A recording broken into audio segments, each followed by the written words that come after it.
Hey, are you a business owner, entrepreneur, or professional? If so, we want you to apply to be a featured guest on our show. My name is Adam Torres, and I host the Mission Matters series of podcasts. I've recorded over 3,000 episodes, and we are just getting started. How do you know if you'd be a good guest to be on the show? Well, only one way to find out, and that's to apply, but I'm going to let you in on a little secret. We want guests that have a story to tell, guests with a brand, a product, or a service that can benefit my audience of listeners. If this sounds like you, go to missionmatters.com and click on Be Our Guest to apply. I'd love to talk to you and get to know more about your story. Again, head on over to missionmatters.com and click on Be Our Guest to apply. All right, now let's get into the show. Hey, I'd like to welcome you to another episode of the Mission Matters Business Podcast, your source for all things business. My name is Adam Torres. You can follow me on Instagram at AskAdamTorres to keep up with my book releases, book tour schedule, signings, all that other good stuff. Always love to connect with you there. And as always, if you'd like to apply to become a co-author of one of my upcoming books, just head on over to the website, missionmatters.com, and click on Become an Author to apply. All right, so today I have Nicholas Sonnenberg on the line, and he's CEO and co-founder over at Leverage. Nick, welcome to the show. Thank you for having me. All right, Nick. So guilty over here. I was excited to bring you on today because when I saw the show notes, I'm like, hey, I'm probably making some of the mistakes and messing up on some of the things we're going to talk about. So today's topic, how your team can leverage systems and tools to stop drowning in work. A lot of business owners, entrepreneurs, and executives out there that are going to have some of these similar problems. So definitely excited to bring them your work and all the great stuff you're doing over at Leverage. And maybe just to get us started out, Nick, it makes sense to tell us a little bit more about the company, please. Sure. So we help businesses with operational efficiency. We consult, advise, integrate, coach people on what tools and systems and processes they should be implementing in their business in order to maximize the efficiency of their team and their organization. And especially, while everyone's remote with, what's going on with COVID, it's absolutely critical that you have these systems and tools so that you can still be connected and get a lot of work done with your team. So, Nick, at the end of this, I'll give you the opportunity to leave your website or social media, or really wherever you want to send individuals and organizations that are listening to learn more about Leverage and to connect with your team. But I do want to make sure that the correct types of organizations connect. What's typically a good fit to work with your team over at Leverage, whether it's size of company, niche, industry? Like what's normally a good client for you? Well, lately we've been getting bigger and bigger clients, but we identified through the 5 years we've been doing this, we've worked with two-person gas and water leak detection companies that do a couple $100,000 a year, all the way up to Tony Robbins, Ethereum, Poopery. Right now we're working with a 60 billion with a B dollar company. So it totally ranges. Doesn't matter the industry. It doesn't matter the size. What we found was every business, no matter what, there's three components that every business needs to, at a very minimum, be thinking about in order to be a high-performing organization. And so we have a framework called CPR. It stands for Communicate, Plan, and Resource. And again, doesn't matter the industry or size, every business, no matter what, yours and mine included, you need to communicate with people internally and externally. You need to have a plan. So you need to be able to delegate tasks and projects. You need to be able to answer basic questions like, what's the most important thing I need to work on right now? What's the status of this project? What's blocked? What to expect by a certain person by a certain date. And then resource is all about documenting knowledge. Static knowledge, which would be your SOPs, and dynamic knowledge, which would be your processes. So at a very, very, very minimum, Adam, these are the things that every business needs to be thinking about. The problem is most businesses don't have any strategy in terms of where information should live and how information should be transferred amongst the organization and team. And so what you end up having is a scavenger hunt problem in your business. And usually when I say the word scavenger hunt, people usually can identify where it's oh, did Adam text me, or is that in an email, or is that in a Slack message? Or I think that we started chatting in Asana about that. And before you know it, you spend more time looking for information than getting work done. You know what I mean? So ultimately, this framework helps remove the scavenger hunt from your business. And we try to shift focus because most business owners are optimizing for the wrong thing. They're optimizing for speed of transfer of information, in which case that's what creates all this operational debt. If you just want to optimize speed of transfer, just text everyone and everything's quick. But if you want to actually set up the business properly, you should be thinking about speed of retrieval of information. And if that's the focus, which is what we advise and we consult on, in order to optimize speed of retrieval, you need to have a framework and strategy in terms of where and when information should live in various places. And so that's my long-winded answer for your question. It doesn't matter the size or the industry. However, our typical client right now is around $10 million a year, but we have people that are $1 million right now. And then, like I said, we have some that are in the multi-billion. So, Nick, I'm one of those low-hanging fruit guys. So I know there's a lot we can do, and I know your strategic planning capabilities. I mean, I know you're working with a lot of companies here, and you've seen a lot too. So the amount, working with a team like you and a company like you, like yours. It's interesting because you live in that space all day trying to solve problems and helping with efficiency. So it's just common sense. You're like the SWAT team for efficiency. You're going to get in there and get the job done.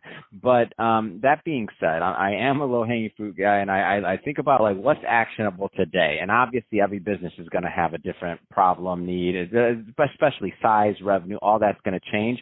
But at least to give, there's common themes, or if it's a common framework, like what is something that somebody that's listening right now can take away today, and even if it's just a thought process, so that they can like start making changes like absolutely like today.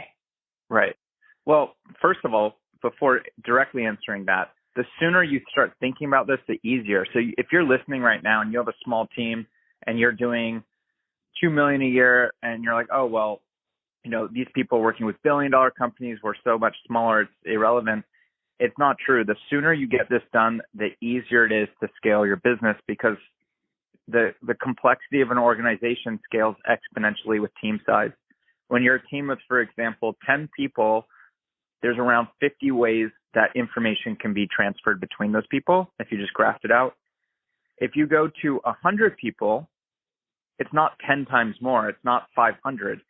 It's 5,000 ways to connect. So it grows exponentially. The low-hanging fruit, and this is not a one-size-fits-all. One of the key things that we do for businesses is we do what's called a roadmap, where we basically do a CAT scan diagnostic on their systems and processes and identify the lowest hanging fruit, because every business has a million things to optimize. No business is perfect, including mine.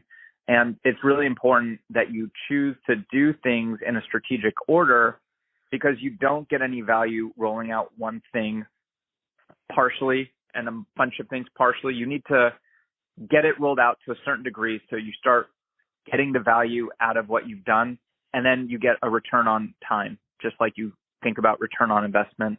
It's like a return on time. So you do one thing, you save an hour a week, you reinvest that hour into rolling out the next thing. In general, and again, I just did one of these yesterday for a airplane company, and their order was not this, but typically optimizing how you communicate is usually the most broken and highest leverage opportunity. And specifically, how you use email is usually the most broken tool in someone's tool belt. And if you clean up and you teach people how to actually manage email properly and get to inbox zero, that alone can save every person in the company a couple hours a week. Because most of the time, it's about micro wins. It's about a 1 second gain, a 10-second gain, a 1 minute gain, but you try to find hundreds or thousands of those. But teaching people how to manage email properly, that could just be in one shot, a couple hours a week. That's awesome. Great advice there. And I know we're just really scratching the surface on this topic, but I do want to give, and I know we're almost out of time, but I do want to cover one last thing here. So give us, and I know we could spend hours on this one, but give us a little bit of insight into what a strategic planning session looks like with your company. Right. Well, I mean, it's the end of the year now, so we're doing this for ourselves, but we have a process that we follow to do our planning. And essentially, there's a specific order to doing planning for us. So the stuff that we do, everything that we do for clients is because we've stress tested it on ourselves. And so the way that we do strategic planning is we start with the year, and we don't put targets. Targets come at the very, very end.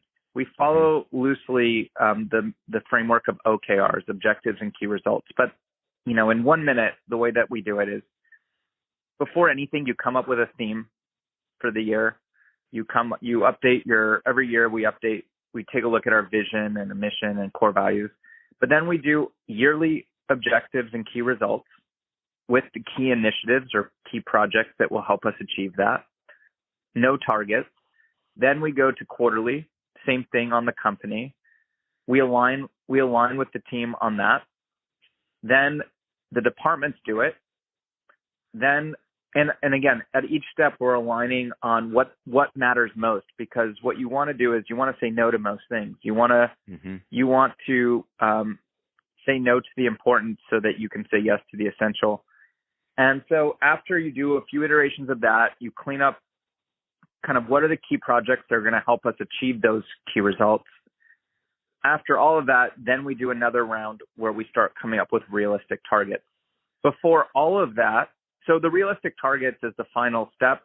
Okay, we know exactly what we're doing. We're going to be the most efficient company in the world as measured by X, Y, and Z, and we have to get X to this, Y to this. Before all of that, we even have some pre-work where we're doing yearly retrospectives. How did the year go? We're reviewing our dangers, opportunities, and strengths. So there's a lot of pre-work that happens before we even get into the skeleton of the objectives and key results.